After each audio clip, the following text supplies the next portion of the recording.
My father was a truck driver, and this experience shook him to his core. By Zachariusfrost. Christmas of 2007 was an event that has always stood out in my mind, and now it always will. I was 13 at the time, and that was the first and only year that Dad missed Christmas. He worked as a long-haul truck driver, and we were used to him being gone for weeks or even occasionally months at a time. He always made it a point to be home for our birthdays and Christmas, however, but that year was different. Mum was worried when he said he had one final load to deliver before the holiday season. His plan was to make his delivery and then be home on the 23rd, just in time for Christmas. But Mother Nature had other ideas. As fate would have it, his route from our home in Minneapolis to Billings, Montana, would take him right into the heart of a looming blizzard along I-94. Snow was falling in bunches at the time, and Dad said he was debating whether or not to pull over for the night in hopes it would clear up. He decided to try and just keep going when the road made the decision for him. He was only about an hour away from Billings when his truck struck an unexpected patch of ice, causing him to lose control and slide off the road into the median. Thankfully, he wasn't injured, but his truck was wedged in nearly 2 feet of packed snow. It was around midnight when this happened. He tried everything he could to get the truck out of the snowdrift, but it was no use. Of course, his phone signal was non-existent as well, so he couldn't even call for assistance. The roads were virtually devoid of other travellers by that point as well. He radioed into a local emergency office, but was told the roads were too hazardous to travel at the moment. In the end, he could do nothing but wait. Meanwhile, Christmas came and went for us, and we didn't hear anything from Dad. Mum was a nervous wreck, although she tried to hide it, while me and my 2 sisters were just sad that he wasn't there with us. Thankfully, Dad finally called late on Christmas evening. He apologised profusely for not being with us and promised he would get home as soon as possible. He did just that 2 days later, and we were relieved to have him back. He returned with a bundle of late Christmas gifts, and all was well once more. Dad was different though. He was quiet and appeared as though his mind was focused elsewhere.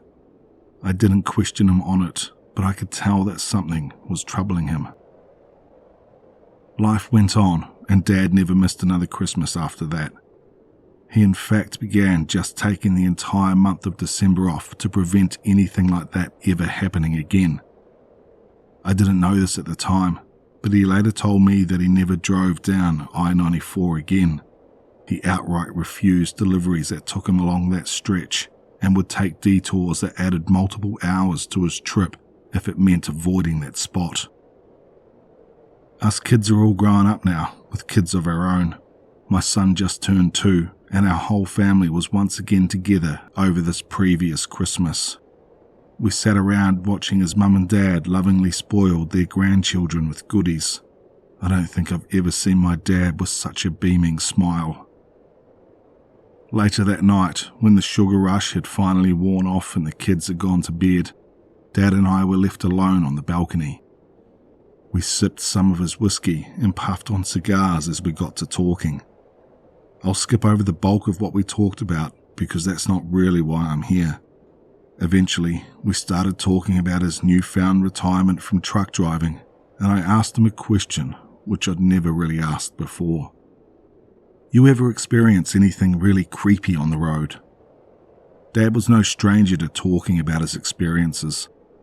He had infamous tales of him getting mobbed by crackheads in Atlanta, hitting a cow in Nebraska, and the things he saw while driving through Ferguson a few years back during the civil unrest.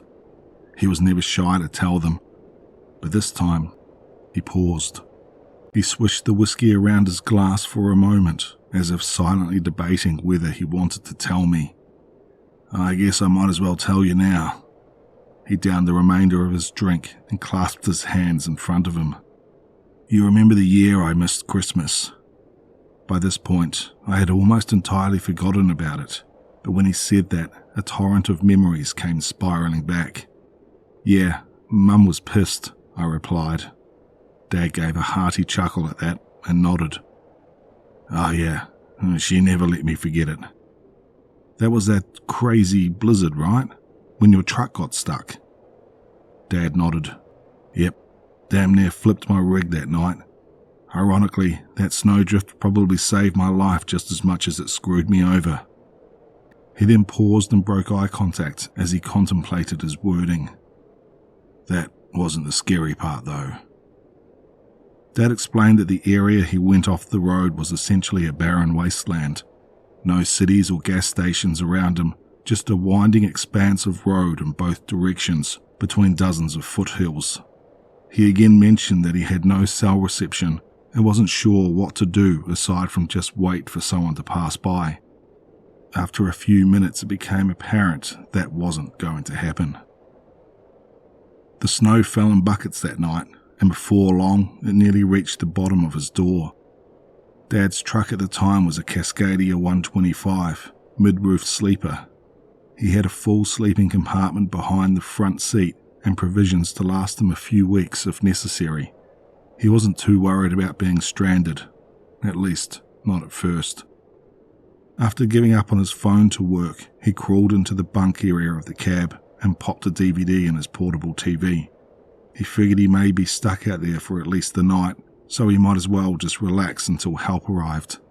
He made sure to insist that if he wanted to, he could have probably figured out a way to get his truck out if he really tried, but he was exhausted and decided to just get some sleep. He said he drifted off not long after, only to awake sometime later to complete darkness. The temperature had plummeted, and he instinctively hugged his arms and felt the goosebumps lining his arms. He'd left the truck idling before he fell asleep, but it wasn't running anymore. Confused, he crawled into the front seat to find the keys still in the ignition. He twisted the key, and the engine soon rumbled back to life, but something was wrong. He said the noise of the engine morphed into a gurgling, clanging mess of metal and fluid that produced a god-awful cacophony. His dashboard lit up like a Christmas tree, displaying just about every single warning light the system had. Steam began to pour from the hood vents, and the distinct smell of boiling coolant filled the air. After letting it run maybe 10 seconds, he shut it off in fear of doing permanent damage to it. He knew that something wasn't right with it and sighed as he contemplated going out into the cold night to see if he could figure out what it was. He bundled himself up tight and popped the hood. He said the night had this almost ethereal silence to it as he stepped out of the cab. His feet crunched in the snow, echoing like crashing thunder when compared to the pervasive silence. He made his way around the front and opened it up, releasing a plume of steam from within. After it dissipated a bit, he leaned in and found something which made him quite confused. Oil and coolant was splashed all over the underside of the hood, with many other parts of the engine covered in gunk as well. Dad climbed off the grille and glanced underneath the carriage, and that's when he found something truly odd. The oil pan was shredded on the bottom of the engine. He said it looked as though someone had chopped it with an axe a couple of dozen times. The oil had spilled out into the snow beneath. Clearly, that was why the engine had been running so rough. But explaining how it happened was another matter entirely. He checked around the area and said it seemed like some of the oil was dripping away from the road and towards the trees. He looked closer and spied what very much seemed like footprints accompanying them. As if the winter night wasn't cold enough, that discovery really tanked his blood temperature. He quickly headed back towards his cab, but as he reached for the handle, something stopped him dead in his tracks. Something moved behind the end of his trailer, too quick to make out any physical details. It moved on two legs and was clearly no animal. Dad dad just froze. His fight or flight instincts seemed to stalemate within him. He thought about calling out, but said that didn't seem like a good idea. After a few seconds of silence, he made a mad dash to his cab and locked the doors behind him.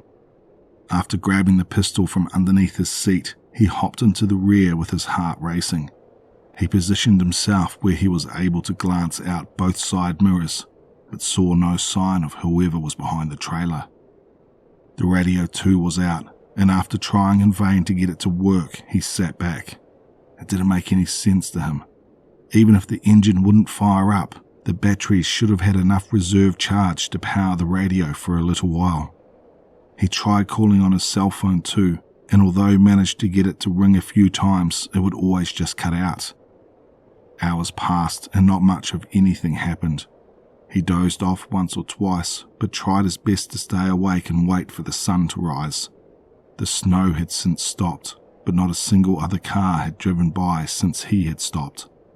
He figured the pass itself was closed, but hoped someone would have been by. Sometime later he heard a noise emanate from outside. It started as a slight thump, with another soon following, and then another, and another. The sound gradually grew louder, and his heart lodged in his throat as it grew nearer. Someone was on his trailer, and he didn't know what to do about it. He clutched his pistol tight, aiming it towards the roof. Just as he was certain the person was about to reach the roof of the cab, the sound stopped. Pistol trembling in his grip for them to emerge, but they never did. Minutes turned into hours, and he never heard another sound from the roof. He said after a while, he was no longer even sure whether he had heard anything to begin with. Eventually, his guard slipped and the drowsiness took over. He doesn't know if this next part is related, but he's never had anything happen like it, so I figured I'd include it too. He dreamed as he slept there, but it wasn't a normal dream. He said he remembers walking through a dark forest and viewing it all with incredible vivid detail. He was completely lucid and says to this day, almost 30 years later, it was the most incredibly realistic dream he's ever had. Even looking back on it, he says it felt so real it's hard for him to distinguish it from reality. He seemed genuinely disturbed as he told me about it too. The forest he was walking through had these massive looming trees that seemed hundreds of feet tall. Twisted roots surrounded their bases, which sprouted from the ground and twisted all over, like the tentacles of the kraken. He had to dip and duck around them as he moved, going further, but not knowing why. As he made his way through, he started hearing this noise like the ticking of a clock. It got louder as he moved, then sure enough, he found the source. A large grandfather clock ticking away in the middle of the bundle of roots. He stopped and stared at it for a moment as it ticked away. The clock's tone reverberated, but began to slow. In a few moments, it had begun ticking much slower, and the clock itself began to melt. Suddenly he saw things emerging in the distance from behind the trees, horrible, twisted creatures like the spawns of hell. The sounds of cackling and snarling swirled around him, and he began to run. He hurtled and leapt through the roots, but didn't make it far. Something struck him hard from behind, knocking him onto his chest. He then awoke with a gasp, panting heavily with a cold sweat permeating his entire body. He scrambled to a seated position while on the brink of panic. His heart was throbbing so fast and hard that it ached. He took a moment to compose himself, and the immense relief that overcame him was one of sheer relief, but it did not last. Something moved at his window, and his eyes shot up. There, he saw the face staring back at him. He froze, as stiff as a corpse and as cold as a glacier. Time seemed to stand still then, but finally he found the strength to raise the pistol. He fired without really even thinking. A loud bang reverberated, and the muzzle flare momentarily disoriented him. He looked up to see a bullet hole in the window, and no sign of the face.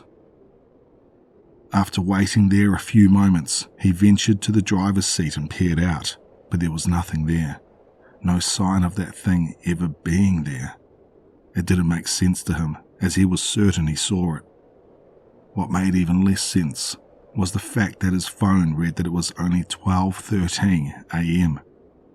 Last he remembered checking his phone, it read 12:08 a.m, and he swears on everything that had to have been at least an hour before he dozed off. By this point of his story, I had to question myself on whether he was pulling my leg. My father is a bit of a prankster for sure, but he's never weaved an elaborate story like this. He then spent some time glancing around out the window and ensuring no one else was around. He almost thought he should leave his truck and start walking back to town, but obviously that was an incredibly dangerous notion that probably would have gotten him killed. He stared at his phone for quite a while, watching the minutes slowly tick onward. Too slowly. He swore time wasn't working as normal. Several times he counted out loud to 60, doing his best to approximate a minute, but the minute didn't change accordingly. He eventually just kept counting upwards, finding the minute finally changed when he reached 386. You'd think that after all these worrying discoveries that sleep would have been the last thing he wanted, but it wasn't enough to prevent. He said he tried adamantly to resist the urge, but the drowsiness that overtook him was impossible to fight. He found himself walking in the snow, listening as it crunched beneath his feet. A dark and silent forest surrounded him in all directions. It was robotic, as if his body acted of its own accord while his mind drifted in the doldrums. He could barely see where he was going, but it didn't seem to matter. Suddenly he stopped and seemed to spring back to reality. He glanced around side to side, a sudden terror gripping him. Where was he? Why was he outside of his truck? He wondered. He spun back, but couldn't even see the road behind him. The cold sunk into him, and then he saw it. From further in the woods, a familiar face stared back. Pale, gaunt, and inhuman. It crawled on all fours, shimmering and shifting side to side. My father turned the complete other way and ran like hell. Tree branches raked against him as he fled, half blind, away from the thing in the woods. Nothing looked familiar, and he just continued running aimlessly through the woods, checking behind him periodically to see if the thing was following him. He never saw it or heard it, but he knew it was there. Eventually, he smelled the faint scent of smoke lingering in the air. He followed it, hearing a commotion behind him, and soon came across a small clearing. In the center of it was a log cabin with smoke trickling from the chimney. Seeing no other option, he dashed towards it and knocked on the door. Behind him, he could hear the odd sounds coming from the woods, and thankfully, the door opened a few seconds later. "Who are you? What do you want?" The voice of an elderly man called from within. Dad turned and saw the barrel of a shotgun aimed at his chest. He slowly raised his hands to convey he meant no threat. "Please, sir, there's..." He said he paused as he thought that certainly this man was going to think he was some lunatic, but he said it anyway. "There's something out there." The man's furious glance reverted to one of intrigue. He then looked past my dad and out into the forest, his eyes suddenly growing wide. Suddenly, he backed up, still aiming the shotgun at my dad while waving him inside. He pointed him over to a chair in the corner. Dad complied and sat as the man locked up behind him. He waited there a couple of seconds, but apparently heard nothing of concern. "What are you doing out there?" My dad then told him what had happened with his truck and the blizzard. He then told him about the odd occurrences that had happened later on, which culminated in him suddenly sleepwalking through the woods. The man sighed and finally lowered his shotgun. He got my dad some water and took a seat across from him. "Lot of weird things in these woods." Dad paused as he waited for the man to continue. The man formally introduced himself as Duncan and said his family had owned that plot of land for nearly 100 years. He said he lost count of how many search parties had come through over the years, as well as thrill seekers, ghost hunters, and generally odd people. "I saw a face," Dad confessed to him. Duncan eyed him curiously. "What kind of face?" Dad described it as much as he had before, and Duncan just shook his head. "Well, that's a new one." He let out a sarcastic chuckle then. "You hear all kinds of stories, UFOs, Bigfoot, cults, but none of them can ever provide proof." "So you don't believe any of it?" my dad asked, only to be countered by Duncan. "Of course I do. I've lived out here long enough to know that we humans do not dictate these woods. There are things that lurk in shadows all over the globe, and we may never understand them. But as for what you saw..." He paused for a moment, seeming to contemplate as he folded his hands on his lap. "There's a group of Native Americans that are rumoured to have once lived here, the Apulkari. Ever heard of them?" Dad shook his head. "Neither had I, but a friend of mine who has since passed told me about them. He was an Arapaho man himself, and said that for generations his people had told tales of these Apulkari. Most other groups feared him, said the things they did were evil, more so than the standard tribal warfare one would expect. People say they held these rituals and experiments, and were rumoured that their cruelty was matched only by their intellects. Some people say they weren't even human, but that's neither here nor there." Duncan trailed off once more, taking a sip of tea from his side table. "One of the rumours that many people attribute to the Apulkari is that of the wrong ones. A lot of names for them, really. Not rights, liars, and uncannies. Things that look human, but ain't, and some look less human than others. Long faces, wide mouths, huge eyes, a lot of variations. Some say they can affect time and space itself, and others blame them for a lot of weird disappearances." He paused and took another sip, then chuckled. "I can't speak to the validity of all that firsthand, but things for certain. There are a lot of weird disappearances, and no one seems to have an answer for them." The air in the room seemed to deflate from his torso, and Dad eyed the curious man. He'd seen a lot over his time, but Dad didn't know how much of his tales to believe. He still doesn't. "If all of these things are happening, then why do you live out here?" Dad finally asked. Duncan reclined in the seat and thought. Dad expected an answer related to his inherited property, but the reality was a bit different. He did in fact mention his ancestral home being part of it, but had more to say. "If I was 20 years younger, maybe I would leave, but I don't think it would matter. There ain't a place on earth you could run to if they wanted to get to you." Dad said a shiver descended his spine then, and Duncan didn't seem boastful or wild as he spoke, but more as though his realization was just a foregone conclusion.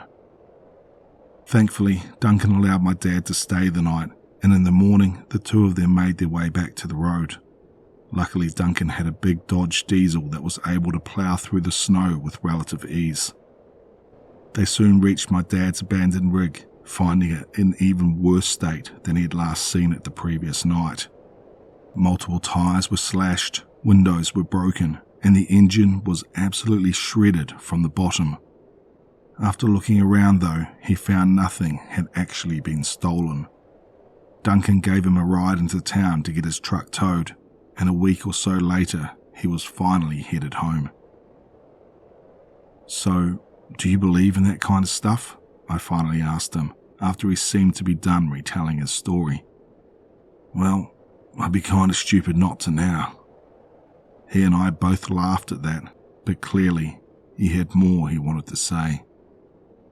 "It was a really weird experience for sure.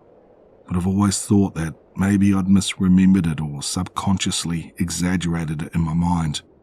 Something about it, though, is just so haunting. Like I saw something that night that I really wasn't supposed to see and never want to see again. He just sat there for a moment in silence, and I figured it best not to ask him any more questions. He eventually told me that between the time of him crashing his truck to when he finally made it into town with Duncan, that 3 entire days had passed. He still doesn't know how to account for that, and apparently Duncan didn't either. There's a lot of unanswered questions to this that he may never get the answer to now. He kept in touch with Duncan over the years, but unfortunately he passed away back in 2019. I love my dad, and it's disconcerting to see him that way, confused and terrified. I cannot completely attest to the validity of his story, but I believe him. For many who hear this, I'm sure it will just amount to words on a paper, or maybe a fictitious story that entertained you for a few minutes. But to me, it's a horrific possibility at the very least. If anyone has any experience like this or theories, then feel free to share them. Whatever the case, you won't catch me anywhere near I-94 in Billings anytime soon.